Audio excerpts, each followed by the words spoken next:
Olá, sejam bem-vindos de volta ao nosso canal. Hoje eu vou falar um pouquinho para vocês sobre tumores cerebrais em adultos. E principalmente eu vou falar um pouco sobre a classificação e como que a gente entende essa questão de ser um tumor maligno, um tumor benigno, que é uma dúvida bem frequente quando a gente atende esses pacientes no nosso consultório. Mas antes de mais nada, se você está gostando dos nossos vídeos, se inscreva aqui no canal e deixe o seu like, curta esse vídeo se você gostou desse tema, para que a gente possa produzir novos vídeos com esse assunto. Agora vem comigo que a gente vai começar a falar sobre tumores cerebrais em adultos.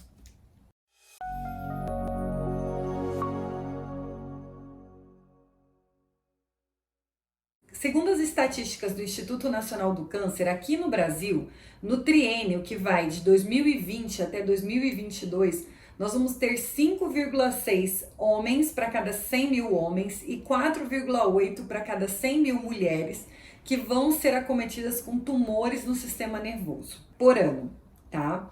Então, assim, os tumores no sistema nervoso, eles estão entre a 15ª e 16ª neoplasia sólida mais comum na idade adulta. Graças a Deus não é um tumor tão frequente, mas a sua frequência também não é tão desprezível assim, infelizmente. Quando um paciente recebe esse diagnóstico de que ele tem um tumor no cérebro, ou seja, no sistema, não só no cérebro, né, no sistema nervoso, né, que inclui o cérebro e a medula, né, a coluna, a medula, é lógico que há um desespero, né, por parte tanto do paciente quanto da família ao receber esse diagnóstico. O principal medo que o paciente tem, muitas vezes não é o medo da morte, e sim o medo do sofrimento, o medo da sequela, o medo de como ele vai levar a vida dele dali para frente, né?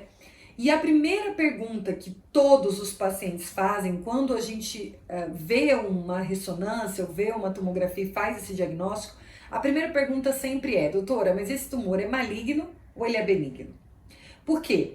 Porque existe uma questão meio que cultural, né, de que o tumor benigno você pode resolver e o tumor maligno muitas vezes não tem cura e a pessoa vai morrer com aquele tumor. No sistema nervoso, a gente não costuma usar tanto assim essa nomenclatura. A gente usa, mas de uma forma um pouquinho diferente. Então eu vou mudar a forma como eu vou explicar para que vocês entendam a importância da classificação dos tumores no sistema nervoso. Os tumores, eles são classificados em tumores próprios do sistema nervoso, ou seja, que têm origem com as próprias células do cérebro que compõem o cérebro. Eu vou falar principalmente de cérebro, tá? Não vou falar tanto de medula, coluna, que é um capítulo à parte. Então vamos focar no cérebro. Então, quando você tem os tumores próprios do sistema nervoso, são tumores onde as próprias células que tem lá no cérebro, elas vão dar origem ao tumor. E a gente tem os tumores secundários, que são as metástases. Então é quando você tem, por exemplo, um tumor de mama, um tumor de pulmão, um tumor de pele, que manda um filhotinho, ou seja, uma metástase desse tumor que teve origem em um outro lugar, e ele vai se alojar lá no cérebro do paciente. Então esses são os tumores secundários, são as metástases. Na verdade, quando você leva em consideração todos os tumores do sistema nervoso primários e secundários, os secundários são mais comuns do que os primários, tá?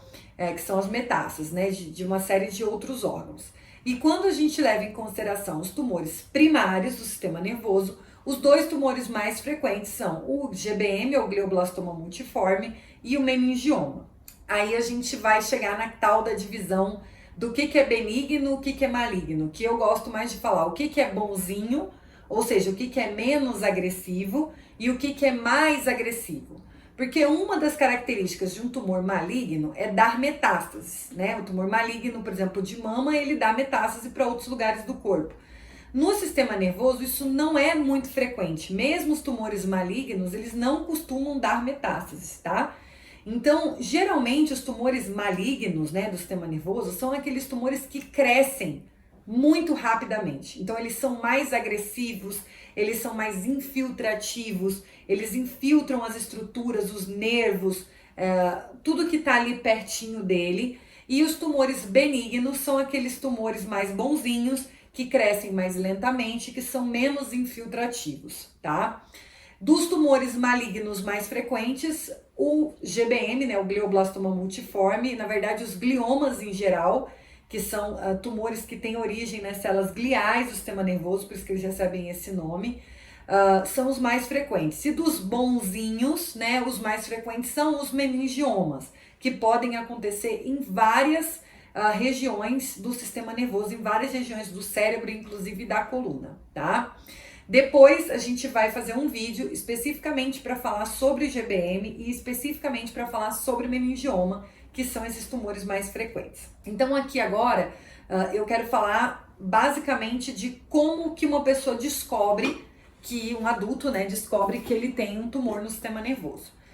A queixa mais frequente disparado é a dor de cabeça. Tá? A maior parte dos pacientes que têm neoplasias no sistema nervoso, a primeira queixa costuma ser a dor de cabeça.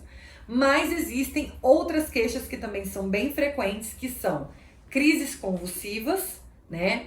Déficits neurológicos, ou seja, perceber uma mão mais fraca, uma perna mais fraca, uma dormência num braço ou numa perna que se mantém inexplicável, ou seja, algum tipo de sintoma neurológico, ou sintomas dos nervos do crânio, dificuldade de movimentar os olhos ou a língua, ou paralisias em regiões da face, enfim, sintomas relacionados a nervos do crânio que estão relacionados com a motricidade, a sensibilidade da face.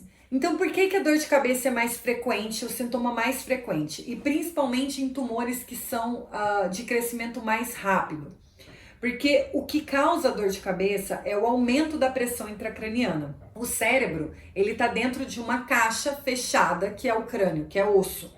O osso, ele não tem elasticidade, o cérebro ele não tem para onde crescer, né? Então, se uma coisa começa a crescer lá dentro, no caso essa coisa é o tumor, e começa a ocupar um espaço que antes era um espaço que só tinha o cérebro e o líquido que tem no cérebro lá dentro, ele começa a espremer o cérebro dentro do crânio e começa a aumentar a pressão intracraniana. E esse aumento da pressão intracraniana causa a dor de cabeça. Quando a lesão cresce mais lentamente, o cérebro ele tem mecanismos para se adaptar com isso. Então a dor de cabeça ela ocorre também, mas ela geralmente é mais tardia. Quando a gente tem lesões de crescimento rápido, o cérebro não tem tempo de se acostumar com isso. Então a dor de cabeça ela é mais precoce, até mais intensa e mais frequente. Então eu quero falar aqui, para a gente encerrar agora o vídeo, quais são os sinais de alerta que vocês têm que estar atentos, que poderiam indicar um tumor cerebral. Mas veja, não é para ninguém ficar paranoico, porque muitas vezes esses sintomas também podem estar associados a uma série de outras doenças neurológicas. Mas são sintomas que podem acender uma luzinha vermelha e podem fazer com que vocês pensem que talvez seja interessante procurar a avaliação de um especialista. Então, como eu falei, a dor de cabeça é o primeiro sintoma, porém a dor de cabeça é o sintoma neurológico mais frequente de uma série de doenças. Então, tem algumas características na dor de cabeça que chamam a nossa atenção, que fazem a luzinha vermelhinha lá acender para a gente pensar que ela pode estar relacionada com uma lesão intracraniana. Que características são essas? A dor de cabeça que, número 1, começou de repente. Então, se você é uma pessoa que não costumava ter dor de cabeça, porque tem gente que tem dor de cabeça com muita frequência, mas se você é uma pessoa que não costumava ter dor de cabeça e de repente você começa a ter dor de cabeça com frequência, você toma remédio, a dor melhora, volta de novo, não cede completamente, uma dor nova e frequente, essa é uma dor que você tem que prestar atenção. Principalmente em pacientes que têm tumores em outras regiões do corpo. Então, um paciente tem um câncer de mama. Mas meu câncer de mama está tratado, está controlado. Começou com uma dor de cabeça nova, essa dor de cabeça precisa ser avaliada. Principalmente em pacientes acima de 40, 50 anos, tá? Outra característica da dor de cabeça que chama atenção, quando ela está associada com náuseas e vômitos. Isso é muito frequente na enxaqueca, mas a gente está falando de um paciente que não tem enxaqueca, né? Ou que não está com a dor da enxaqueca. Ele tem uma dor de cabeça e começa a ficar com náuseas e vômitos. Outra característica, dor que piora com a tosse, com a força de evacuação, com espirro, com esforço físico. Por quê? Porque todas essas características que eu acabei de citar aumentam a pressão intracraniana. Então, se a sua dor de cabeça piora com situações que aumentam a pressão intracraniana, pode ter alguma coisa lá dentro que já de base tá deixando a sua pressão intracraniana um pouquinho mais alta. Outro sinal de alerta, dor de cabeça que é pior no período da manhã. Isso também é bem relatado, porque geralmente durante a noite a drenagem venosa do nosso cérebro ela é muito prejudicada, né? Porque a gente não tá em posição de pé, ortostática, né? Então, de manhã, a pressão intracraniana costuma estar um pouquinho mais elevada, então é bem frequente pacientes que têm tumor relatar que a dor de cabeça pela manhã ela é pior. Esses são os sinais de alerta, né? Dentro da dor de cabeça, pelo menos os principais. E outros sinais de alerta que você pode ter relacionados a tumores são esses outros sintomas que eu já tinha citado. Déficits neurológicos, crises convulsivas, principalmente em pacientes que não tinham epilepsia e começam a apresentar crises na idade adulta. Esses casos sempre tem que ter uma avaliação do especialista. Qualquer tipo de sintoma neurológico novo, né, precisa ser avaliado adequadamente. Então, esses são os principais sinais, vamos dizer assim, sinais de alerta, são sinais que acendem a luzinha vermelha para um especialista investigar a possibilidade de um tumor cerebral. Que, como eu falei, não é para deixar ninguém paranoico, é apenas para ressaltar a importância da gente observar e valorizar os nossos sintomas e saber quando procurar ajuda para fazer um diagnóstico precoce. Eu espero que vocês tenham gostado desse vídeo. Se vocês gostaram, não deixem de se inscrever no canal e deixar a sua curtida, o seu like nesse vídeo. Nós nos vemos no próximo. Muito obrigada. Tchau, tchau.